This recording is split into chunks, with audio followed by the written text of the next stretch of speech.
June 14th, 1985, 10:28 in the morning, 28,000 feet above the Mediterranean Sea.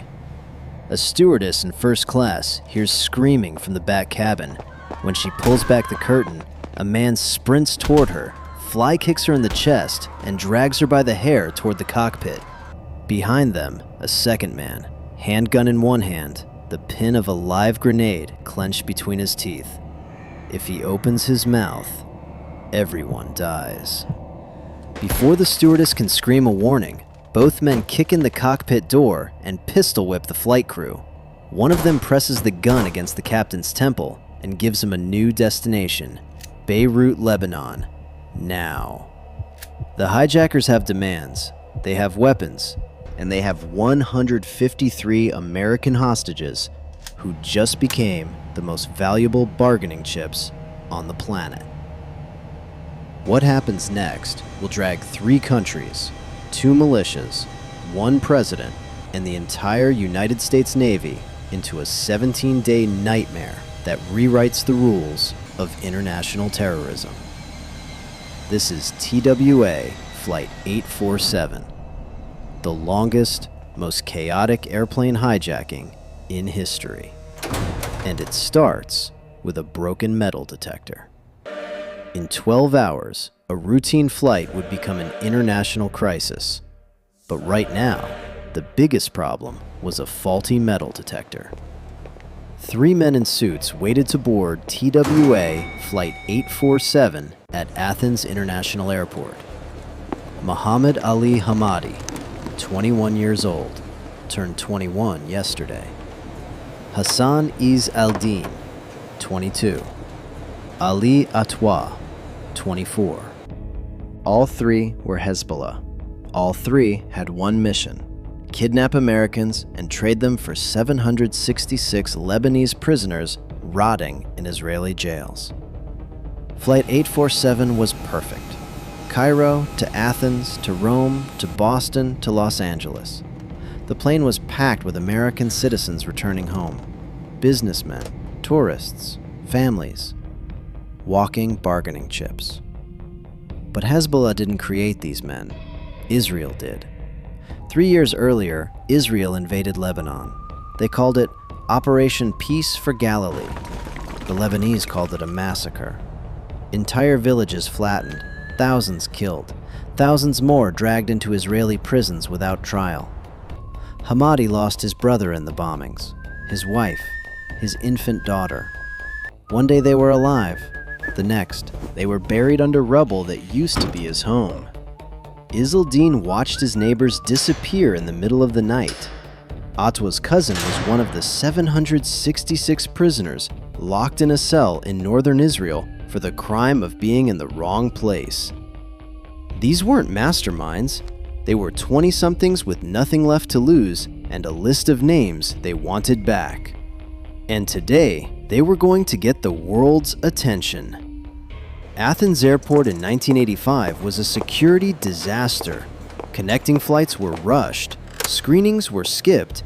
The transit lounge was essentially a fast pass for anyone who looked respectable. Hamadi and Iz al-Din walked through it carrying briefcases. Inside, 2 9mm handguns and a grenade, wrapped in fiberglass to fool the X-rays. They almost made it. The metal detector beeped. Both men froze, hands up, hearts pounding. The security guard looked at them, looked at the machine, shrugged. Empty your pockets, try again. They set down the briefcases, walked through. The machine stayed silent. The guard waved them toward the gate. That's how 2 terrorists, carrying enough firepower to kill everyone on board, walked onto the most consequential flight of 1985 without a second glance. But there was a problem. The third hijacker, Atwa, was stopped at the gate. The flight was full, no more seats. An airline employee told him he couldn't board. Atwa tried to push past. Security grabbed him. He was arrested on the spot, though they didn't know why yet. On the plane, Hamadi and Iz al-Din saw their partner get pulled away. They had seconds to decide: abort the mission or hijack a plane with 153 hostages using just 2 men. They looked at each other, sat down in the last row, and waited. When the seatbelt sign turned off 20 minutes after takeoff, they made their move. Among the passengers, they spotted 6 U.S. Navy divers returning from a deployment. Young, strong, trained to fight. The kind of men who could lead a revolt if given the chance. Hamadi made a mental note. If this went sideways, those 6 would need to be broken first. He didn't know it yet, but one of those divers would become the face of everything that was about to go wrong.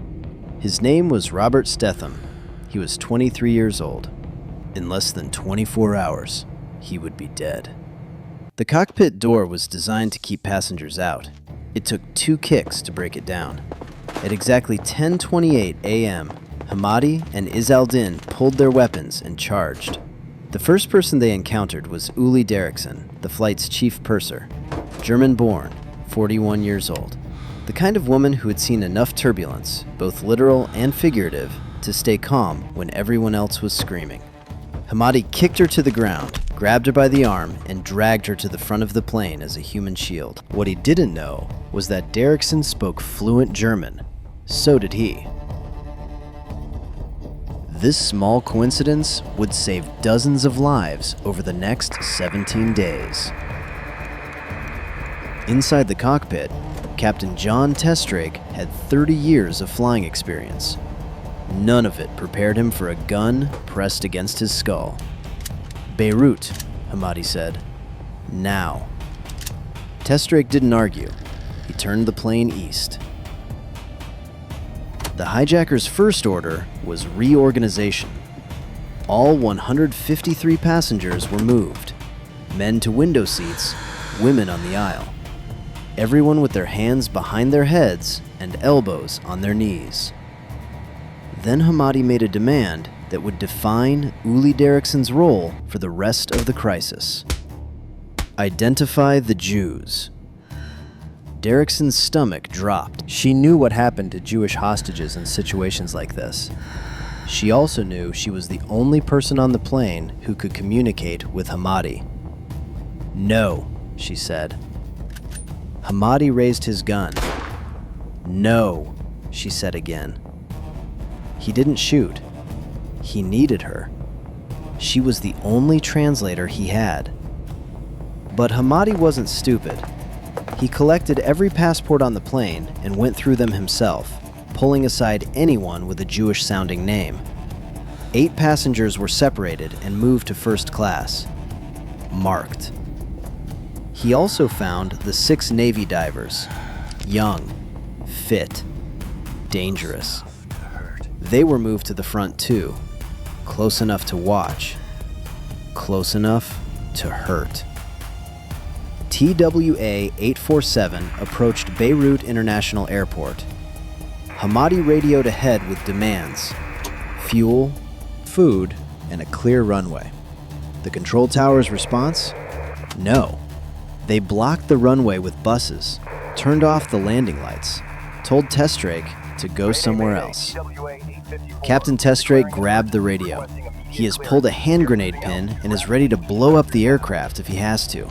We must, I repeat, we must land at Beirut. There is no alternative. The tower didn't budge. So Testrake told them the truth. They were almost out of fuel. He was landing, whether they cleared the runway or not. Beirut had a choice: move the buses or watch a plane full of Americans crash on their tarmac. They moved the buses. Flight 847 touched down in Beirut. The hijackers had made it. But they had no idea that getting here was the easy part. On the ground, Hamadi made his official demands. 766 prisoners. Israeli withdrawal from Lebanon. International condemnation. In exchange, 153 American lives. The math was brutal, and everyone at that negotiating table knew it. While officials scrambled to figure out their next move, Derrickson saw an opportunity. She approached Hamadi calmly. She'd been talking to him for the past hour, making tea, offering food, even singing German folk songs to keep him calm. She had built something that might pass for trust. "Release the women and children," she said. "No." "Release the elderly women and children." "No." "Please." Hamadi stared at her. Then, for reasons only he understood, he said yes. 17 elderly women and 2 children walked down the emergency slide and onto the tarmac. The first victory in what would become a 17-day war of inches. But Hamadi was getting impatient. The airport was taking too long with the fuel, and he needed to remind everyone what was at stake. He grabbed 2 of the Navy divers and dragged them to the cockpit doorway. Then he picked up an armrest he'd torn from a seat and started swinging. Captain Testrake's voice crackled over the radio, pleading with the tower. "They are beating the passengers. They are beating the passengers. They are threatening to kill them now. We want the fuel now, immediately." The tower said they were working on it. Hours passed. The beatings continued. Finally, the fuel arrived. For now, the crisis had been managed. But Hamadi and Izzeldin knew they couldn't stay. Every minute on the ground gave American Special Forces more time to plan a rescue. They needed to move. Over the next 36 hours, Flight 847 would bounce between Beirut and Algiers 4 times. Each landing brought new horrors. The hijackers ordered Captain Testrake to fly to Algiers. Algeria had a reputation as a neutral mediator in Middle Eastern hostage crises. Hamadi believed they would help broker negotiations, maybe even grant asylum. But as the plane crossed the Mediterranean, Algerian officials closed the airport. No entry. Not their problem. It took a direct phone call from President Ronald Reagan to Algeria's president to get them to change their mind. TWA 847 landed in Algiers at 3:30 p.m. On the ground, Hamadi released 22 more hostages in exchange for fuel, a gesture of good faith. Then came the bill. The Algerian Airport Authority wanted payment for the fuel, $6,000, cash or credit, no exceptions. Captain Testrake explained that Transworld Airlines didn't have an account with Shell Oil in Algeria. He begged, he pleaded, he promised the U.S. Embassy would cover it. The airport didn't care. Inside the plane, Hamadi was losing patience. While officials argued about billing, he went hunting through the passenger manifest. He found something interesting, a red U.S. diplomatic passport. The owner was Kurt Carlson, 41 years old, Army Reserve Major, returning from a routine survey in Cairo. Hamadi announced over the intercom that if the passport's owner didn't identify himself, every passenger would face consequences. Silence. Hamadi started walking down the aisle, comparing each face to the passport photo. Gun raised, moving row by row. Carlson watched him approach, watched him pass the row behind him. He stood up. "It's me." Hamadi pressed the gun to Carlson's forehead. "CIA or FBI?" "No, Army Reserve." Hamadi stared at him for 5 long seconds. Then he lowered the weapon and dragged Carlson to the front of the plane. For the next 4 hours, both hijackers took turns beating him with a torn armrest. They wanted the airport to hear his screams over the radio. Captain Testrake held the microphone as close as he could. The airport still refused to provide fuel without payment. This is when Uli Derrickson made a decision that would become one of the most absurd footnotes in aviation history. She asked Hamadi's permission to retrieve her purse. Then, she walked off the plane, approached the fuel truck, and handed over her personal Shell credit card. $5,500, 6,000 gallons. The flight attendant paid for the fuel with her own money. Years later, TWA would reimburse her. But in that moment, she had just proven something important. When bureaucracy fails, sometimes the only person willing to act is the one with nothing to gain. Algeria wasn't going to help. That much was clear. No asylum, no pressure on Israel, no cooperation. Hamadi ordered Test Track to fly back to Beirut. It was a risky move. Beirut meant Hezbollah territory, but it also meant being within striking distance of Israeli or American commandos. Still, it was the only place where the hijackers had allies. During the flight, something unexpected happened. Uli Derrickson approached Hamadi and told him that Kurt Carlson, the man they'd been beating for hours, had a wife and a baby daughter waiting at home. Hamadi's reaction stunned her. He walked over to Carlson, hugged him, apologized. Then he explained. He had a wife once too, and a daughter. They died in the Israeli airstrikes, buried under what used to be his house. His brother too. For a moment, Hamadi wasn't a terrorist. He was a 21-year-old who had lost everything. Then the moment passed, and he went back to planning his next move. As the plane approached Beirut for the second time, the control tower refused to let them land. Again. This time, they turned off the runway lights. Complete blackout. Captain Testrake begged. "Situation is desperate. We are almost out of fuel. I implore you, sir, to cooperate. Look before we crash." The tower said no.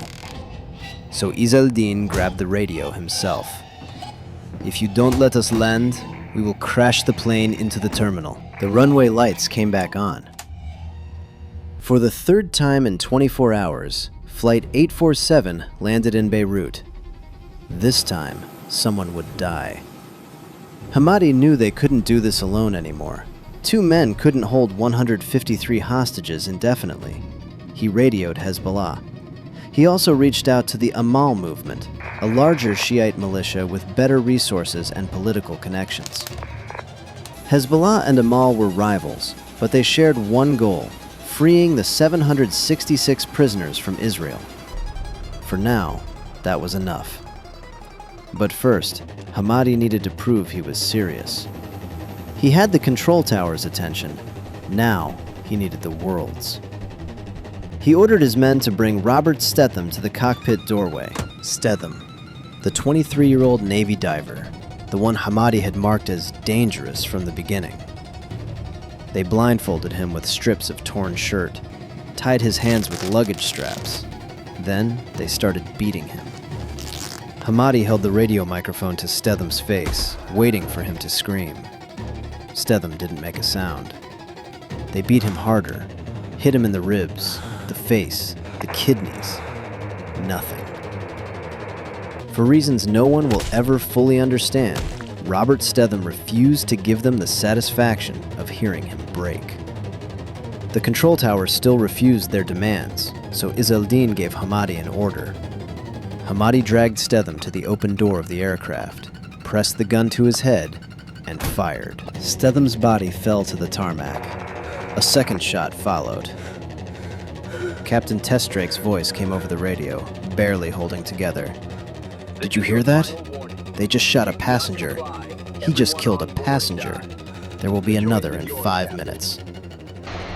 The Red Cross wasn't allowed to collect Robert Stetham's body for over 2 hours. He lay on the tarmac while negotiations continued above him. By dawn, a dozen Hezbollah fighters had boarded the plane with additional weapons. 7 American hostages with Jewish-sounding names were taken off the aircraft and moved to a Hezbollah-controlled prison in southern Beirut. Insurance.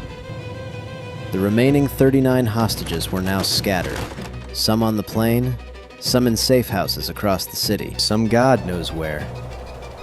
A ground rescue operation was no longer possible. Day 1 was over. 1 American was dead. And the world's most powerful military couldn't do a thing about it. The hijackers had neutralized the most powerful military on Earth. Now they were daring America to break its own rules. President Ronald Reagan held a press conference. 1 hour ago, the body of a young American hero, Navy diver Robert Dean Stetham, was returned to his native soil in a coffin after being beaten and shot at point-blank range. He paused.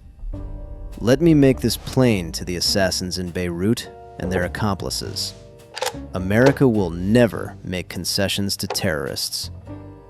It was a strong statement. It was also a lie. With hostages scattered across Beirut, a military rescue was impossible. The Reagan administration had exactly two options: negotiate or watch more Americans die on television. And the hijackers knew it.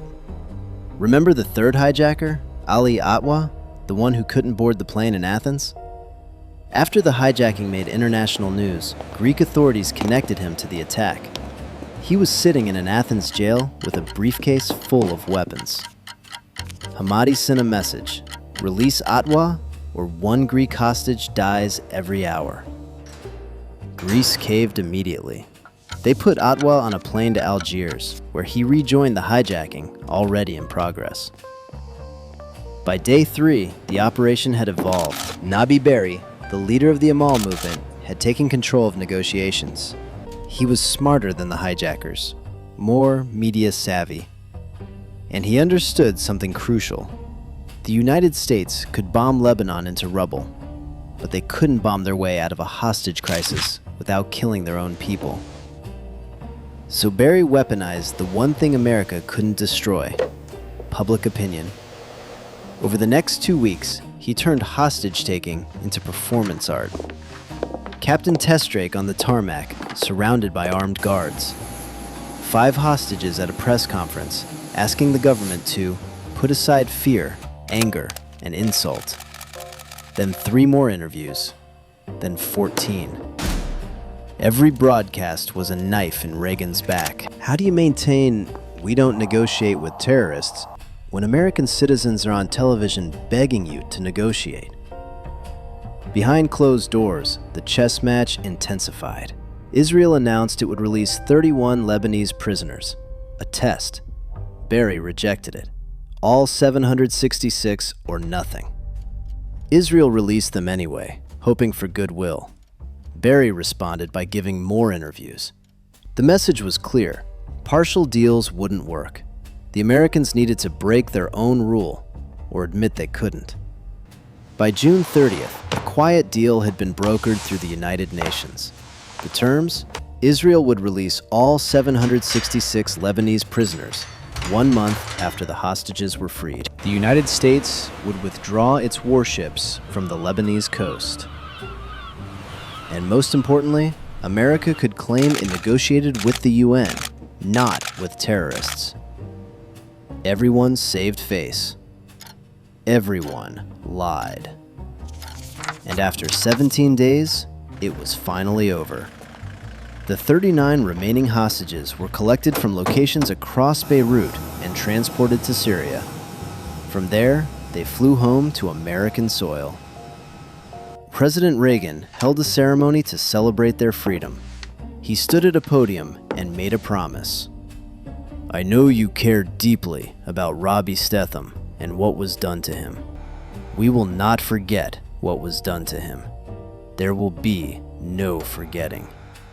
His murderers must be brought to justice." It was a good line. It was also another lie. After the hijacking, Hamadi, Izzeldin, and Atwa disappeared into Beirut. The city's labyrinthine streets and Hezbollah-controlled neighborhoods made them untouchable. They stayed hidden for 3 years. Then they got greedy. In 1988, 6 Lebanese men hijacked Kuwait Airways Flight 422, triggering another multi-week hostage crisis across 3 continents. One of them was Hassan Izzeldin. He escaped again. He's never been caught. 1 year later, Muhammad Ali Hamadi made a mistake. He was arrested in Frankfurt, Germany, carrying liquid explosives intended for another attack. The United States demanded extradition. Hamadi had murdered an American citizen. He deserved to face justice on American soil, where the death penalty was waiting. Germany refused. Why? Because Hamadi's brother had kidnapped 2 German businessmen in Beirut. The message was clear: extradite Muhammad and the Germans die. So Germany tried Hamadi under their own laws. In 1989, he was sentenced to life in prison for murder, air piracy, and hostage-taking. He served 16 years. In 2005, he was released on parole and returned to Lebanon, beyond the reach of American law enforcement. By 2006, all 3 hijackers were on the FBI's most wanted terrorist list. $5 million reward for information leading to their capture. No one came forward. In 2021, reports emerged that Ali Atwa had died of cancer. And in 2025, 40 years after the hijacking, unconfirmed reports suggested that Mohammed Ali Hamadi was shot outside his home in Lebanon. Lebanese authorities haven't released details. No suspects, no arrests. Today, both Hamadi and Izz al-Din remain on the FBI's wanted list. $5 million each. 40 years of silence. Yuli Derrickson, the flight attendant who refused to identify Jewish passengers, who negotiated the release of hostages, who paid for fuel with her personal credit card. She never flew again. She received the Silver Medal from the Treasury Department, a letter of thanks from President Reagan. She died in 2005. Every passenger who walked off TWA 847 alive owed her their life. Most of the world has forgotten her name. 40 years later, the math is brutal. 766 Lebanese prisoners released. Mission accomplished. 1 American soldier murdered. 1 flight attendant traumatized.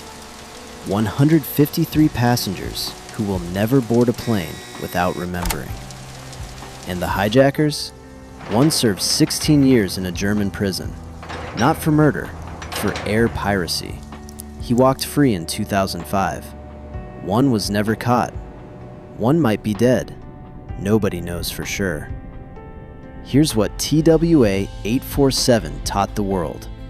2 men with a handgun and a grenade held the most powerful nation on Earth hostage for 17 days. Not because they were strong, because the system was weak. Because airports in 1985 couldn't catch guns wrapped in fiberglass. Because nobody wanted to be the one who let 153 Americans die on live television. That's the real lesson of Flight 847. It wasn't about ideology. It wasn't about religion. It was about leverage. 2 men found a crack in the system and ripped it wide open. And the scary part? That crack never fully closed. If you want to see another case where the system failed spectacularly, where 1 small weakness let everything fall apart, watch our video on the Antwerp diamond heist. The ending will stay with you for days.